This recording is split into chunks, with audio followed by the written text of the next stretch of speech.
আজকে আমার সম্মানিত পিতা, মাদ্রাসা শিক্ষক, আমার বাবা এখানে উপস্থিত আছেন।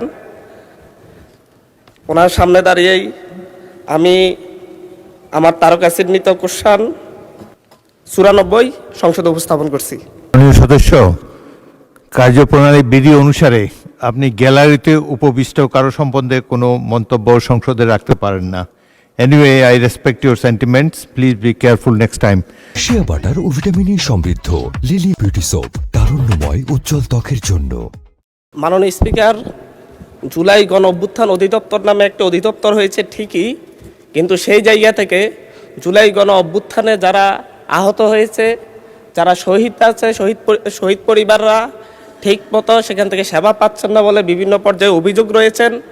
এমনকি সেখানে গেলে তাদের সাথে খারাপ ব্যবহার করারও বিভিন্ন অভিযোগ আমাদের কাছে আসে।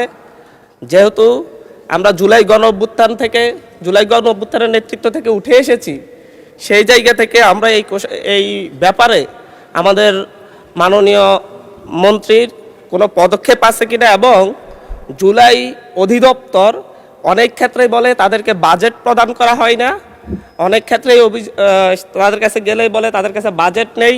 জুলাইয়ে যারা অংশগ্রহণ করেছে, জুলাই যোদ্ধা এবং শহীদ পরিবারের জন্য যে বাজেট সরকার দিয়েছে সেটা দেওয়ার মতো এই বাজেটগুলো নিয়মিত দেওয়া হবে কিনা, কী পরিমাণ বাজেট দেওয়া হবে, এবং সেই জায়গায় যে হয়রানির কথা আমরা শুনতে পাচ্ছি, জানতেছি, এই ব্যাপারে কোনো পদক্ষেপ নেওয়া হবে কিনা। মাননীয় মন্ত্রী। মাননীয় স্পিকার, আপনার মাধ্যমে মাননীয় সংসদ সদস্যকে ধন্যবাদ জানাচ্ছি।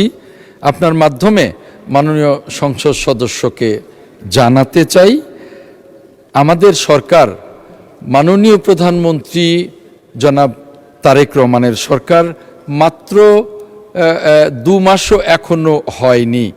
এর মধ্যে আমি যে কদিন দায়িত্বরত আছি, আমার কাছে যারাই গিয়েছেন জুলাই যোদ্ধাদের, তাদের আমি যথাযথ সম্মান দেবার চেষ্টা করেছি।